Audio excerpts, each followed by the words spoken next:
Bonjour Jean-Philippe Giacomini, vous êtes bien connu des lecteurs de Cheval Savoir, la revue en ligne Cheval Savoir, puisque notre revue avait été, je crois, une des premières, si ce n'est la première, oui, à parler de l'endotapping dès 2009. Vous allez nous en dire plus.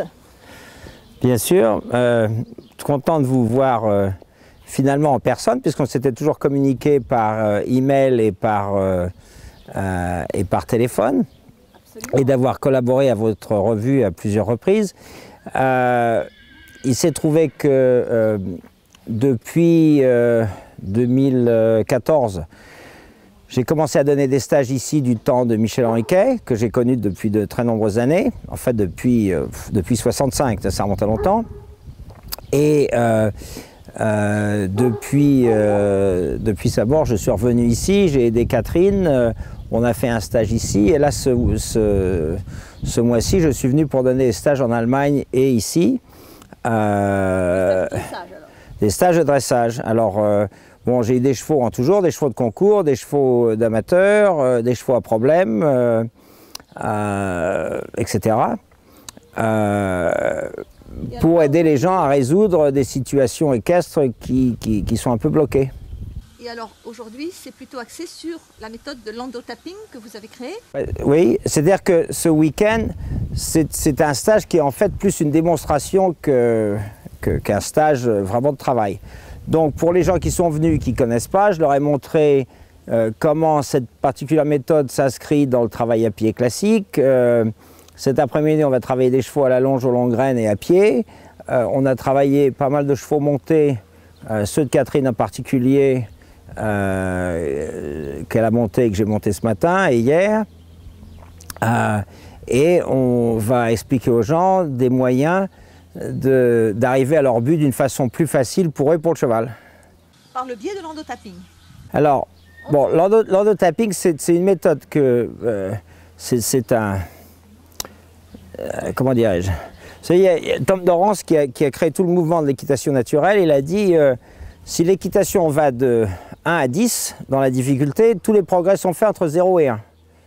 Et en fait, l'endotapping, c'était un moyen d'aller de 0 à 1. C'est-à-dire qu'un jour, en travaillant les chevaux, un cheval à pied, d'une façon classique, la bride à la main, la cravache, etc., tous les exercices connus, je me suis aperçu qu'en le tapotant avec la main, le cheval se relaxait complètement si je continuais le tapotement d'une façon persistante.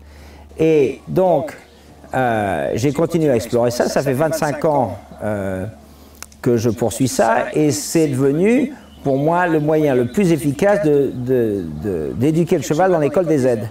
C'est-à-dire que les chevaux, par principe, résistent aux actions du cavalier parce qu'un jeune cheval, le premier truc qu'il fait, c'est qu'il pousse sur sa mère pour trouver le lait. Hein? Et il trouve sa mère en la poussant parce qu'il est plus ou moins aveugle. Il se débrouille avec ses congénères en les poussant parce qu'il veut être dominant ou en étant poussé. Donc toute la relaxation physique du cheval, elle est basée sur un effet de force de pousser contre. Donc tout ce qu'on fait avec eux, s'ils sentent que c'est contre eux, ils poussent contre. Donc ça va action-réaction, ils poussent contre vous. Et ce qu'on veut dans l'équitation, c'est que le cheval se relaxe en général aux aides et cède à l'aide en faisant le mouvement qu'on veut, hein, en gros.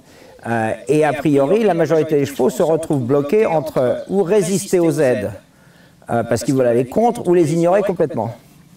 Donc ça ne marche pas très bien.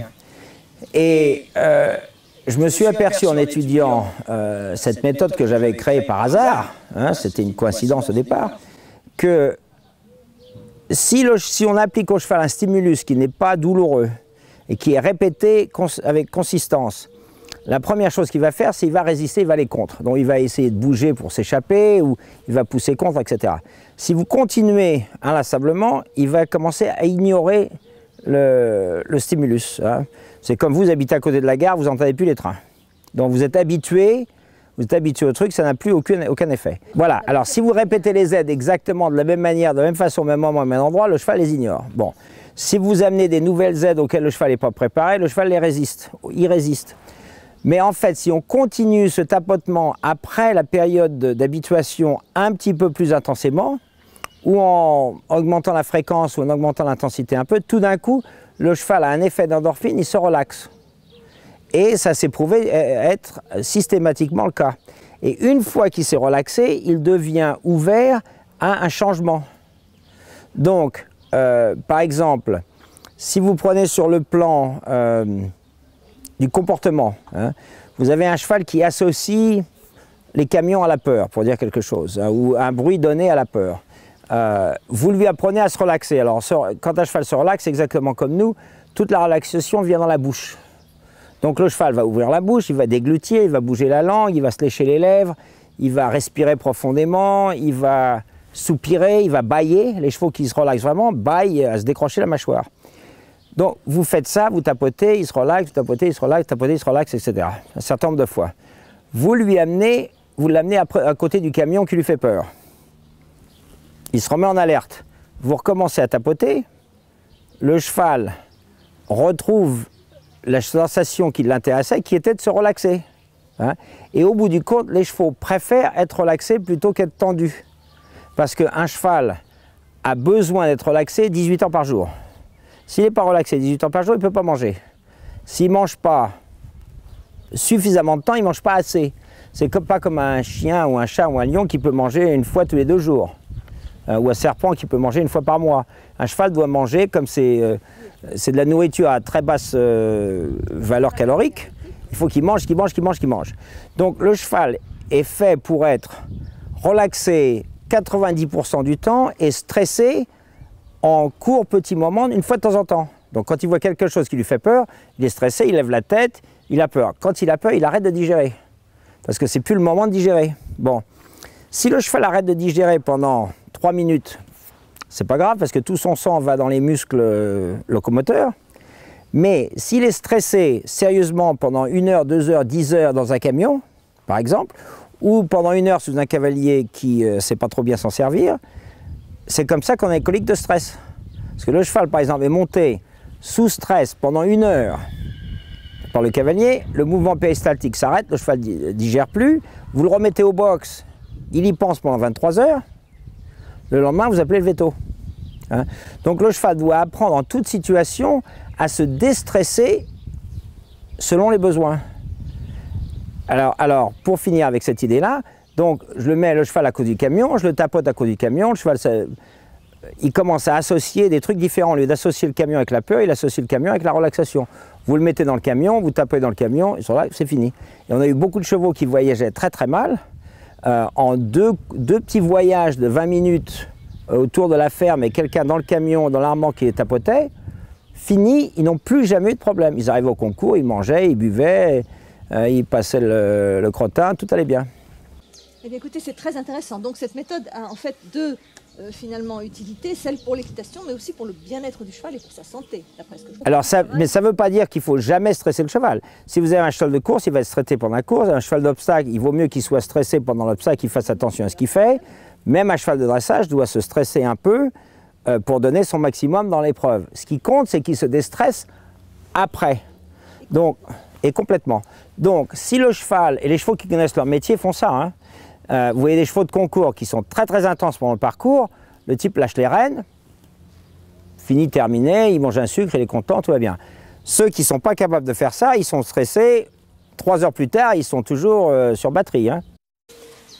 Jean-Philippe, c'est très passionnant tout ce que vous nous expliquez des effets de l'endotapping, d'après ce que je comprends, sur le comportement et sur le bien-être du cheval. Qu'est-ce que vous diriez en conclusion de cet aspect-là de l'endotapping?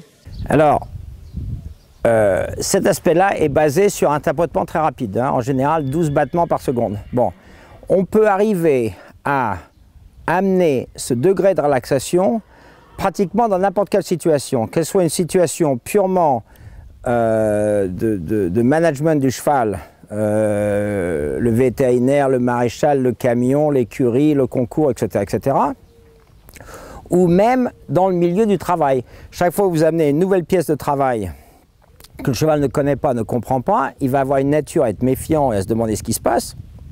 Vous pouvez toujours aller par là. Donc si on prend le réflexe systématiquement entre chaque nouvel moment d'information, de faire un petit peu de tapotement rapide pour introduire quelque chose de nouveau ou pour terminer quelque chose, le cheval va toujours finir la situation dans le calme. Et le truc fondamental, c'est que pour qu'un cheval profite de son travail, il faut que le travail soit complété. C'est-à-dire que le cheval comprenne ce qu'on lui demande et fasse ce qu'on lui demande. Enfin, il faut qu'il le fasse, qu'il le comprenne, hein, dans les deux sens. Bon. Et troisièmement, il faut que ça lui plaise, ou surtout que ça ne lui déplaise pas. Donc si un cheval arrive à faire, les chevaux sont des animaux d'habitude, s'il arrive à faire un truc qu'il comprend, il sait comment le faire, il sait quand on lui demande, et il est relaxé en le faisant, il va toujours être d'accord avec. Et il y a une relation, comment dirais-je, il faut que la récompense du cheval soit intrinsèque. C'est-à-dire que le travail lui-même apporte la récompense. Hein, le sucre, c'est très bien, mais le sucre, c'est vous n'êtes pas toujours là. Si le cheval devient relaxé, ça devient ce qu'il veut faire lui-même. Il veut toujours aller là. On a travaillé un cheval ce matin, par exemple, un vieil étalon qui est très chaud et qui regarde les juments et qui cherche les juments, etc. Après qu'il ait des tapés, ça ne l'intéressait plus tant que ça. Parce que je commence à le taper un peu avec le doigt, il dit « Oh oui, oui, c'est mieux que ça. » Oui, vous connaissez la vieille publicité. Je préfère rester devant mon Dubonnet. Hein? Il y a un moment où le cheval se dit ah, ça ne vaut pas la peine.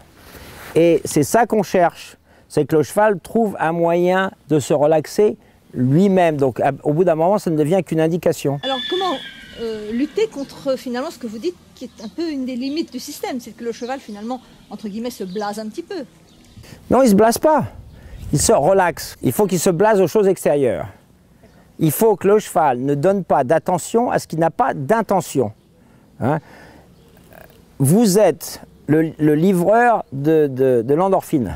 Donc il est toujours intéressé à vous. Bon, ce qu'il ne faut plus qu'il s'intéresse, c'est le bout de papier qui vole, l'oiseau qui lui passe sous le nez, le camion qui pète dans un coin, etc. Ça, il faut qu'ils commencent à oublier parce que c'est les chevaux qui sont permanemment nerveux, ils perdent tout leur temps à se mettre en alerte pour des trucs qui n'en valent pas la peine. Donc quand le cheval ne fait plus ça, au bout d'un moment, il fonctionne en s'y trouvant bien, simplement parce qu'il est avec son cavalier. Voilà. Alors, pour reprendre la notion de récompense intrinsèque, hein, au bout d'un moment, si vous êtes le dispensateur de bien-être, c'est-à-dire l'endorphine, c'est le bien-être, hein, de la même façon que votre chat, il vous cherche parce que vous allez le caresser. Bon, le cheval s'aperçoit que tout le bien qui lui vient, il vient de vous. Donc, au bout d'un moment, toutes les distractions extérieures n'ont plus beaucoup d'importance. Et je prenais l'exemple tout à l'heure du vieil étalon qui travaille ici, quatrième musée, il est très chaud, il regardait les juments, il regardait les chevaux au pré, etc. Après avoir fait un peu de tapotement avec lui, ça ne l'intéressait plus tant que ça. Il était plus intéressé à écouter le cavalier, en l'occurrence c'était moi qui le mettais rond, lui donnait l'opportunité d'allonger l'encolure, etc. Il a regardé un peu les juments, mais c'était plus très intéressant du tout, parce qu'il avait trouvé une meilleure sensation. Hein? Donc l'excitement ne devient pas si impératif. Vous voyez, et c'est ce qu'on a toujours vu. J'ai emmené des chevaux en concours qui n'avaient jamais été nulle part, et ils ont découvert en arrivant en concours que la sécurité venait de nous, et qu'ils n'avaient plus besoin de s'inquiéter. C'est extrêmement intéressant. Merci beaucoup, Jean-Philippe Giacomini. Merci infiniment. Nous parlerons peut-être tout à l'heure d'autres aspects de l'endotapping. Merci pour cette vidéo. Merci Laetitia.